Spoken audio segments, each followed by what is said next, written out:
In Kern County, California, the Cal City toddlers murder case coming to a close. Little Orrin and Orson West missing since 2020, and now their adoptive parents on trial for double murder. Closing arguments are tomorrow, and tonight we take a look at the biggest moments from the trial. Have prosecutors proven their case? They did see chalk on a cement slab, but Officer Hansen also noted that there was no children's footprints. In Moscow, Idaho, the biggest true crime case in the country heading back to court next month, the Idaho students' murder trial. We take a look at what to expect as prosecutors lay out their case publicly for the very first time. Are you waiving your right to a speedy preliminary hearing and agreeing that that hearing can be held outside the 14-day period? Yes. On the docket tonight in the low country of South Carolina, the Murdaugh boat crash case. The trial is happening this summer on Court TV, and tonight we take a look at what to expect from convicted double murderer Alec Murdaugh at trial. 6 people on board. They currently have 1 missing. In tonight's Tank Takes, a woman puts a prosthetic pregnancy belly on, but when stopped by law enforcement, she runs, and 1,500 grams of cocaine fall from her fake belly. Tonight, we're asking, so should she do more than 9 months for this crime?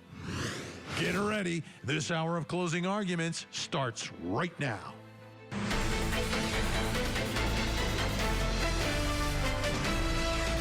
I'm Vinny Politan. Thank you so much for joining us tonight here on Closing Arguments. And as we begin this hour, let me just lay on the record the work that foster parents around our country do. Amazing. Amazing. There are so many people sacrificing so much and giving so much to children who need it. It's awesome. It is incredibly awesome. And then those parents out there who adopt children who are looking for homes, looking for those forever homes. Amazing, absolutely amazing people, coast to coast in this country. I mean, there's so much good happening out there. Unfortunately, tonight, it's not about the good. It's not. It's about little Orrin and Orson. They're adopted by a young couple who had 4 other children at the time. 4 others, 2 biological, 2 that they had also adopted, now up to 6. But those 2 little boys are missing. There they are. I mean, how you could do anything other than just hug them, squeeze them, and take a million pictures of them, I don't know. But somehow, some way, they went missing. They've never been found. And now mom and dad, because they are mom and dad. Once you adopt, you are mom and dad, have been charged with their murders. For those of you who don't know the story, Julie Janae has it for us tonight. I don't understand. I just want my babies. If they find them, just give them back to me, please. That's all I want. A desperate plea from a mother for her 2 young sons, Orrin, age 4, and Orson, age 3. Family members remember the brothers as happy babies who loved to laugh. They were reported missing on December 21st, 2020 by their adoptive parents. Trezell West and Jacqueline West reported to the California City Police Department that the boys had disappeared from their backyard. Trezell and Jacqueline West held a press conference 2 days later, asking for the public's help in finding the boys. Tell us what happened the night the kids went missing. My wife's inside. She was actually wrapping gifts, so we thought it was a good idea that our youngest 2 go outside and play with chalk on the back patio. I came back out. I didn't see them now. Asked my wife, did you see the boys? She said no. I started searching my backyard. I searched the whole thing. I realized that I left the gate open, and I panicked. We just want to thank everybody. We really want to thank you guys. Please, if anybody has seen them, please call, let somebody know. Some in the crowd listening to the Wests didn't like what they were hearing and began asking questions. Y'all say y'all came out looking for the kids, and y'all got neighbors that say y'all ain't even came out looking for no kids. The neighbors weren't out here. We were looking. We were looking. I have 9 kids. But they was outside in the backyard that I was watching. Leave my kids unattended, not even for a minute. The boys' biological mother, Ryan Dean, lost custody of them in 2016 after taking Orrin to the hospital for a broken leg. Authorities suspected her of child abuse. She attempted several times unsuccessfully to regain custody. Dean says during her visits with the kids, she noticed they were losing weight and had unexplained scratches. If they find my kids, can they just give them back to me?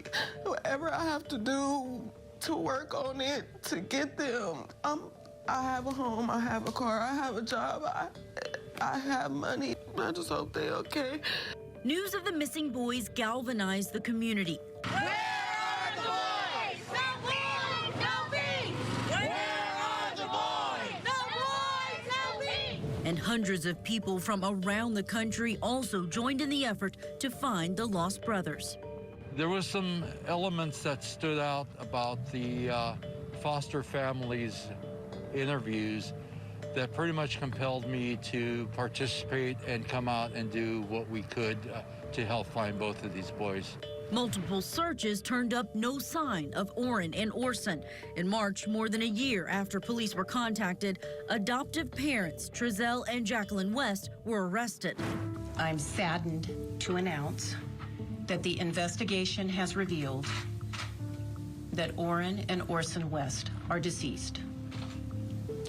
The investigation has also revealed that they died 3 months before their adoptive parents reported them missing.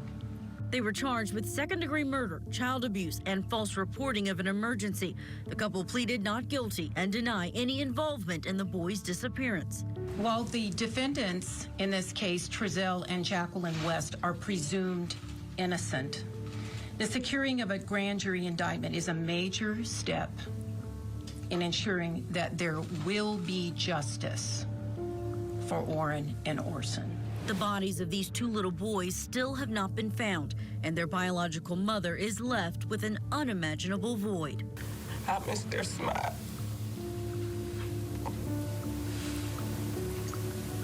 I miss the way I used to play with them during visits. I miss just being there. I just miss being their mother, and it was taken from me.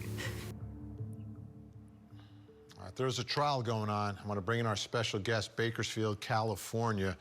Reporter for 23 ABC KERO has been doing amazing work covering this story and now this trial. Veronica Morley is with us. Veronica, thank you so much for joining us tonight. Let's start here. You know, I mean, we covered the opening statements, but it's been a while now. A lot has transpired in that courtroom. Give us sort of the rundown of some of the big points and some of the strongest evidence that prosecutors have presented inside that courtroom. Yeah, Vinny, thank you. You know, it's like you guys have been saying, a lot of us going into this trial, we were wondering how the prosecution got to that conclusion of charging the parents with murder when the bodies were never found. And so throughout this trial, what we've come to learn is that the night that the boys were reported missing, police actually sent an officer to go interview their 4 other children. And it was through these interviews and through statements that they made that police began to suspect that Orrin and Orson were never even in Cal City. And just throughout the trial, we start to see more and more of them hearing from family members saying that they can't exactly remember the last time they saw the boys, that the family members who visited Cal City remember seeing many children, but they couldn't exactly pick Orrin and Orson out from the crowd. And then several neighbors also saying that while they saw many kids, they don't know if they saw the 2 little boys. And then we watched surveillance video from neighbors pointed at their house, and you don't see much about all of the children that are coming in and out. It's amazing because we call them the Cal City toddlers, but it's possible they were never even there because the family had moved from Bakersfield during COVID, like in September, to this house. So have they presented any evidence, maybe some forensic evidence, blood or something that would somehow indicate to this jury that a murder took place somewhere? Well, what was the most shocking thing about the trial from the prosecution side was they had interviewed all of the West children on the days after their initial missing report. And through forensic interviews done with the eldest West child, he actually made allegations that one night he had heard strange noises coming from Orrin's bed, and that the next morning when he woke up, he saw Orrin with vomit surrounding him, and that his parents had actually told him Orrin had died. And in the recorded interview that was played in court, as the forensic interviewer asks him about what happened, the child says that he touched Orrin's body and he felt that it was cold. And at that moment, I mean, you could just hear gasps from the audience as they were listening to this recorded interview of this 10-year-old at the time. Wow. Wow. Okay, so let's talk about the defense. Has the defense presented any evidence? Like, for instance, a photograph of these children in Cal City, a picture, some proof of life somewhere near the day that they reported them missing, because I think prosecutors' theory was these children were killed in September. They're not reported missing until December. Maybe a photograph from Halloween or a photograph from Thanksgiving or something. Was there anything that this defense presented in court as evidence that they're innocent, that they didn't do it, that maybe someone else did it, that they're telling the truth about them somehow walking through the gate? You know, with as shocking as the evidence that the prosecution provided with those interviews from the children, the defense has also been able to pick apart a lot of that evidence and provide their own inconsistencies throughout the investigation, throughout these interviews. One of the most shocking things in the first days after opening statements was, as we heard from police officers who were investigating this case, we heard a lot about officers not writing reports, not collecting footage from a neighbor with surveillance cameras, or checking only one day instead of checking the entire months between September through December when the family was supposed to be living in Cal City. So it really pointed out some of the inconsistencies, and it really made it difficult. As far as forensic interviews, there's also a lot of inconsistencies that the defense was able to highlight as well when it came to testing DNA evidence in the Cal City home, in the couple's van. One thing that really stood out was an officer had initially testified that when he investigated the home, he didn't see any used diapers. That led him to believe that the babies were never in the Cal City home. But then evidence comes to light that, in fact, a used diaper had been collected that had been sitting in the trash for a year before it was collected and tested for DNA evidence. And when they tested it, they said that they weren't able to completely exclude whether it was Orrin's DNA on that diaper. So, closing arguments, cameras will be back inside the courtroom? Yeah, cameras will be back inside that courtroom. And I think the biggest thing that we're going to be hearing again is the prosecution really trying to drive down the idea that, as you said, there's not any photographic evidence of these boys. There's no reportable sightings of these boys, and the children's own testimony to officers back in 2020 where they were kind of confused and at some point saying that the boys never made it to Cal City. Whereas on the defense points, they're really going to tie down not only the lack of physical evidence and DNA evidence linking the boys to this, or linking the parents to this crime, but also pointing out the difficulties within these children's recorded interviews back in 2020. Because again, all the children, they were under 10 years old, and the defense really did their job at pointing out how difficult it can be interviewing a child at that age and how unreliable sometimes those memories can be. Yeah, every prosecution is difficult. This one's a little bit more difficult, but it should be very easy to prove that these children were alive.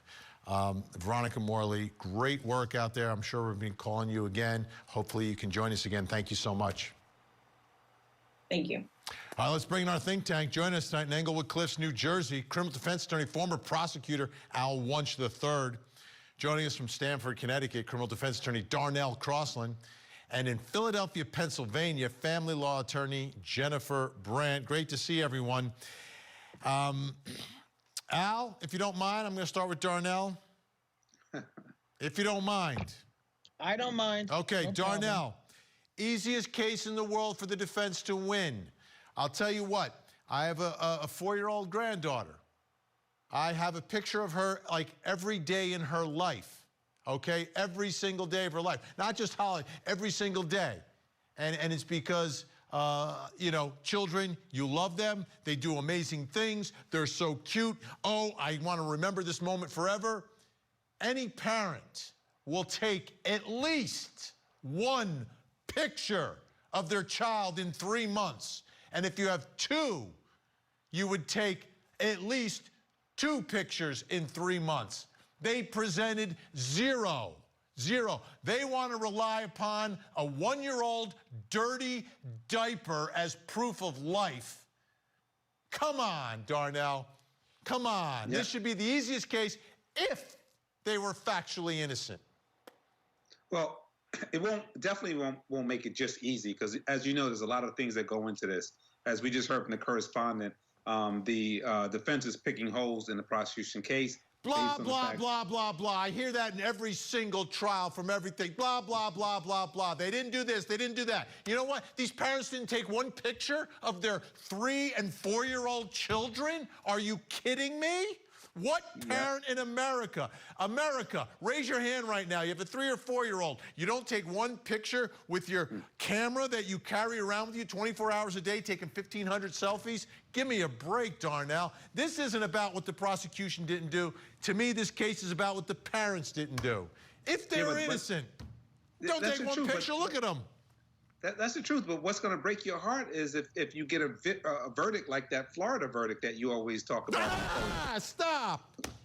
Okay. There's that Florida verdict I again. know. Al, am I crazy? Is a jury going to have some common sense here? Is a jury going to say, listen, you're a parent of these 2 kids. You're not going to take a picture of them? I mean, that's how easy it is to prove proof of life. Prosecutors were specific. They said the murders took place in September. They were reported missing in December. That's a very valid point, Vin. Okay, I agree with you. There should have been something there. There's got to be more proof of life than a diaper. You know, the testimony of the other children that were there is provocative. It's certainly going to be something that a jury is going to be holding on to and thinking about. I mean, this is just a horrible, horrible case. You know, but I always get nervous about children's testimonies. I just think of that Fells Acres daycare case. Yeah, but what, you know what was what, specific? 40 years ago? Veronica told us that one of the children testified that the body was cold. Would a 10-year-old really know to say, hey, the body was cold when I touched it? See, that's a problem. You know, that was the whole Fells Acres case, which was that they were putting thoughts into these kids' minds, and then they were aping the testimony, and that's what they ended up convicting these people, which I believe are up for a pardon now. But I mean, it's, you know, that's the kind of danger you run when you're trying to use small children to try to, you know, prove your case. But I think you hit the nail on the head. The proof of life has to come from mom and dad, okay? Even stepmom and dad, or even foster mom and dad. No, they adopted them. They adopted them, well, changed their names, changed the children's names. It's what you know. It's all relative with regards to that. And that proof of life is pictures with all the kids. You know, it doesn't have to necessarily be the picture of just the one. It could be the picture of all of them in a group together. All 6. Exactly. Sitting at the dinner table, going to a restaurant, doing this, doing that, some activities together. That's the key to the proof of life. So even though you have, you know, what I would call sketchy testimony with regards to the kids as to what they actually knew, I think that and by the way, right now, they could have that same 10-year-old if you know, testify about, you know, oh yeah, I was playing with my brothers. But that doesn't exist either. So come on, give me a break here. Give me a break. So they failed to put the one piece of testimony up there that would have maybe sunk the case for the prosecution. Jennifer Brandt, the other part of this is, I believe, and I remember in other times covering this story, that somehow, some way, California had given these parents some sort of financial incentive and there was a financial incentive for the county also to have these children adopted out. And that's the sick part of all of this, is that they overlooked the best interests of the children, and they're looking at the best interests of getting some money from the federal government. Oh, well, of course, Vinny. I mean, that gives them a motive to want to deny that anything happened to the children, to not report that anything happened to the children, to keep on acting like the children are still alive. I mean, we just saw it with Lori Daybell. I mean, people do that. They want money. The kids mean money. So if the kid is deceased, if something happened to the child, there's no more money. So it's in their best interest to say, hey, these children are around, they're alive, they're with us, they moved with us.